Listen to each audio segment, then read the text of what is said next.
How to face mortality without fear. Buddhist reflections on death and dying. Death, the one certainty we all share. Yet, the one truth most of us spend a lifetime avoiding. We prepare for so many things: careers, relationships, success, even old age, but rarely do we prepare for dying. And when the thought of death does appear, we often push it away, hoping it will visit another day. But Buddhism invites us to look directly at death, not as something dark or morbid, but as a profound teacher, the mirror that reflects what life truly is. Today, let us gently explore how to face mortality without fear through the timeless wisdom of the Buddha. Why we fear death. Fear of death arises from misunderstanding. We fear what we don't understand, and we don't understand death because we've mistaken who we are. Since childhood, we've been conditioned to believe, I am this body, I am this mind, I am this name and story. We've built an identity around memories, emotions, and desires, and we protect it at all costs. When death threatens this identity, we tremble. But the Buddha's teaching begins by questioning that very assumption. He asked, who is it that dies? Is it the body, the mind, the story we tell ourselves? When we look deeply, we realize that everything we cling to, body, thoughts, feelings, is in constant change. Nothing we call me has ever stayed the same. And if it's constantly changing, can it truly be who we are? The nature of impermanence. Buddhism calls this universal truth anicca, impermanence. All things arise, exists for a while, and pass away. This includes stars, mountains, rivers, and our very breath. We can observe it everywhere. A flower blooms beautifully, then fades. A child grows into an adult, then into an elder. Moments come and go, never to return. Yet when we resist this flow, when we want things to last forever, suffering arises. We suffer not because life is impermanent, but because we deny impermanence.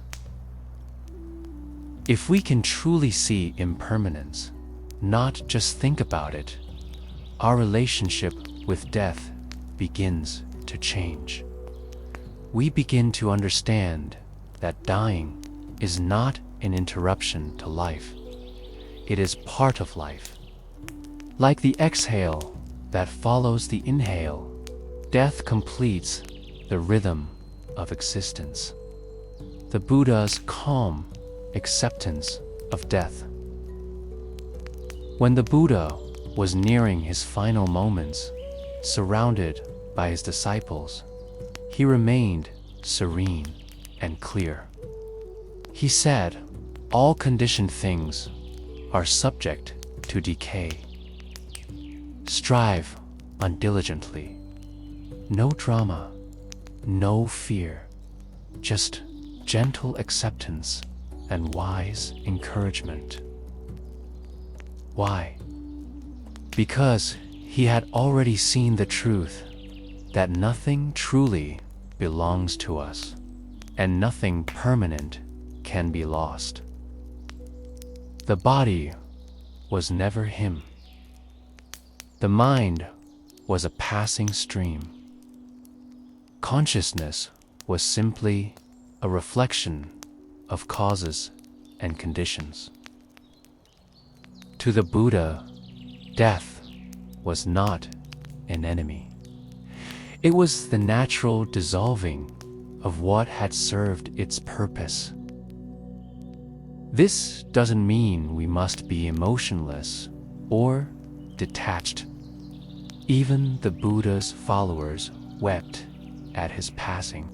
But when they remembered his teachings, peace returned. They understood that what dies is only form. What remains is the timeless truth beyond all forms. Meditation on death, maranasati. In Buddhist practice, there is a meditation called maranasati, the mindfulness of death. It may sound strange or frightening at first, but it is one of the most liberating contemplations. To meditate on death is not to be gloomy. It is to awaken to life fully right now. When we remember that this body is fragile, that tomorrow is not guaranteed, we stop wasting time on trivial things. We become more kind, more patient, more alive. Each breath becomes precious. Each sunrise feels like a gift. The Buddha once said, "Of all the footprints, that of the elephant is supreme. Of all meditations, mindfulness of death is supreme." Why supreme? Because remembering death removes the illusion of permanence. It cuts through desire, pride, and conflict. It shows us that nothing is truly ours, not even this breath. Let's pause for a moment. Close your eyes. Feel your breath entering and leaving. Each breath is like a small birth and death. When we breathe in, something begins. When we breathe out, something ends. Yet, we do not fear the next breath. We trust it will come naturally. Can we view our life in the same way, as part of a greater, timeless breathing of the universe? The illusion of I. Our deepest fear is not of death itself, but of not being. The thought, "I will cease to exist," terrifies us. But who is this I? In meditation, when we look closely, we find no fixed self anywhere. There are only sensations, thoughts, and consciousness arising and fading moment to moment. This teaching is called anatta, no self. It doesn't mean we don't exist at all. It means we don't exist as a solid, separate identity. The body changes every second. The mind changes with every thought. The personality shifts with every experience. And yet, something silently witnesses it all, awareness itself. When we rest in this awareness, death loses its grip. Because awareness is not born, and it does not die. It is like the sky, vast and open, while clouds of birth and death pass through it. Stories from the Buddhist tradition. There's a story of a woman named Kisagotami. She lost her only child and was driven mad by grief. Carrying the child's body, she went to the Buddha and begged him to bring her son back to life. The Buddha, with great compassion, said, "Go into the town and bring me a mustard seed from a house where no one has ever died." Kisagotami went from house to house. Everywhere she went, people said, "Yes, we have mustard seeds, but death has visited us, too." As she heard their stories, her heart softened.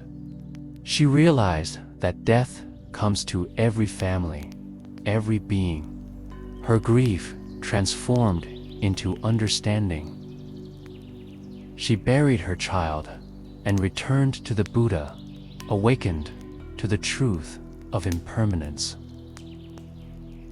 This story reminds us that death connects us all. When we see that we are not alone in loss, our fear turns into compassion. Preparing the mind for death. The best preparation for death is not waiting until the final moment. It's living wisely now. Every moment of mindfulness is a rehearsal for dying peacefully. Each time we let go of anger, greed, or pride, we taste a small death, the death of the ego. And each of these small deaths prepares us for the great letting go. To face death without fear, we must practice letting go while we are alive. Letting go of control. Letting go of expectations. Letting go of the illusion that life must always go our way. When the heart is trained to release, death becomes simply the final release. Not a tragedy, but a return to peace. The continuum of life. In the Buddhist view, death is not an end, but a transformation. Just as a flame passes from one candle to another, the stream of consciousness continues, shaped by causes and conditions. This is not about a soul traveling from one body to another, but rather a continuation and karma. What we do, think, and cultivate now shapes what follows in this life or beyond.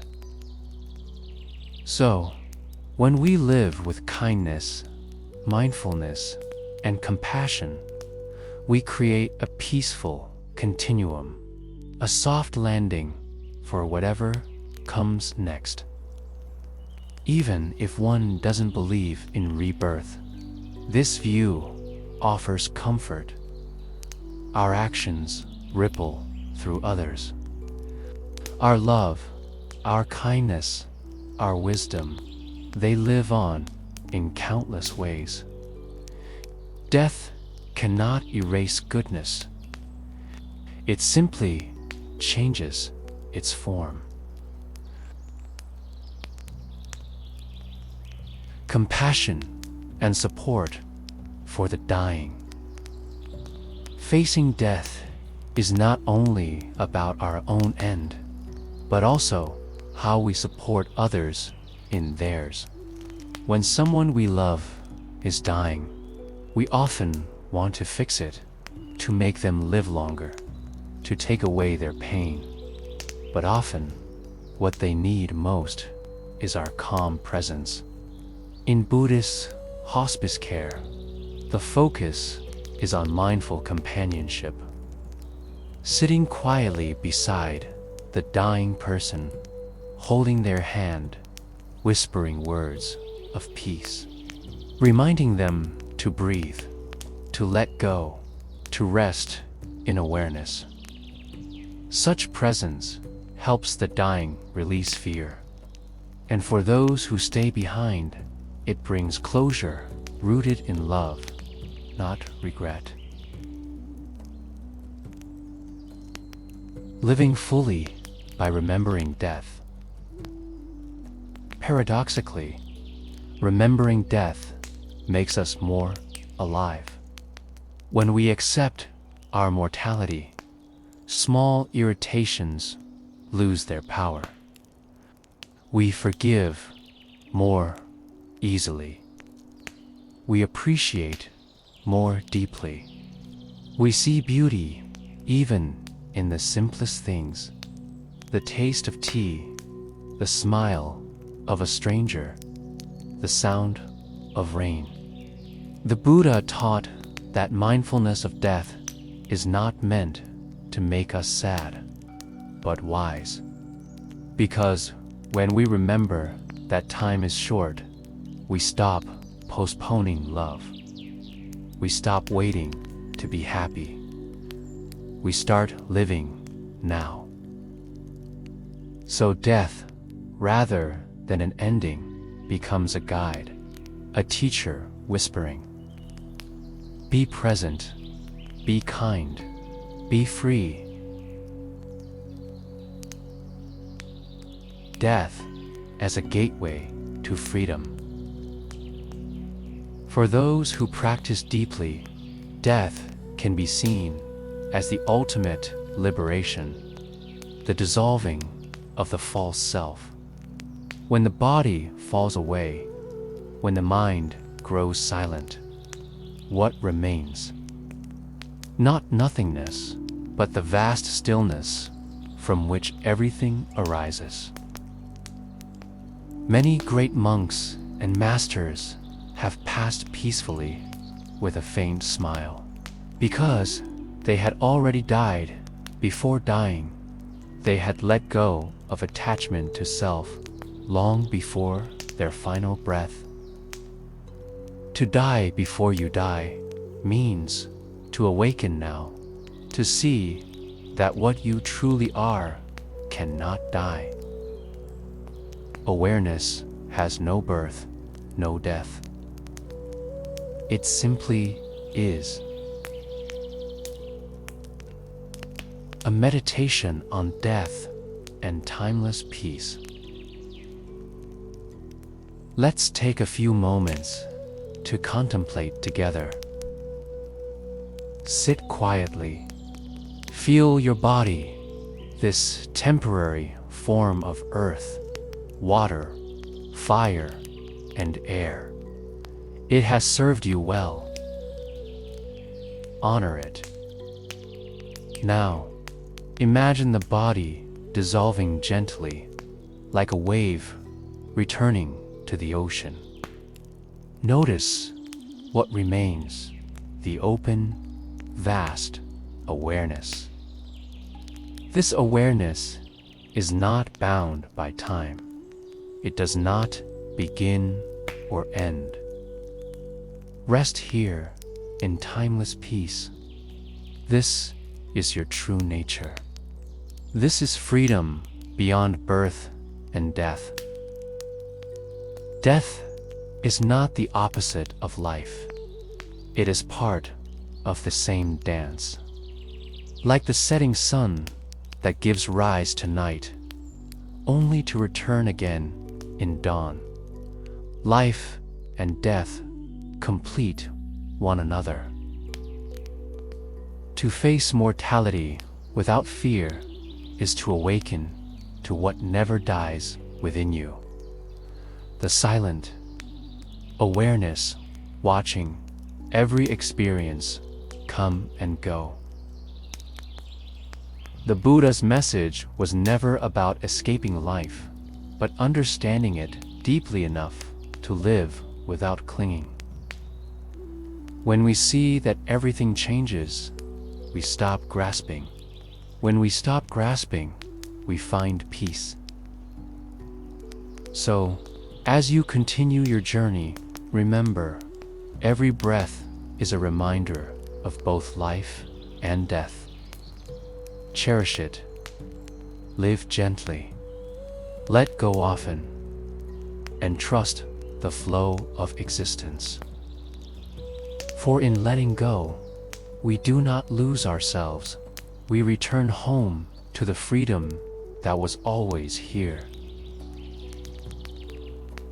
Thank you for joining this reflection on how to face mortality without fear.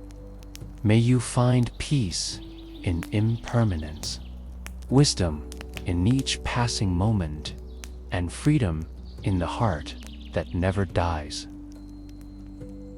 Truthfully free reflections for the soul. If this video brought peace to your heart, please share it with someone who may need it too. And remember, to live freely is to live with nothing to hold on to.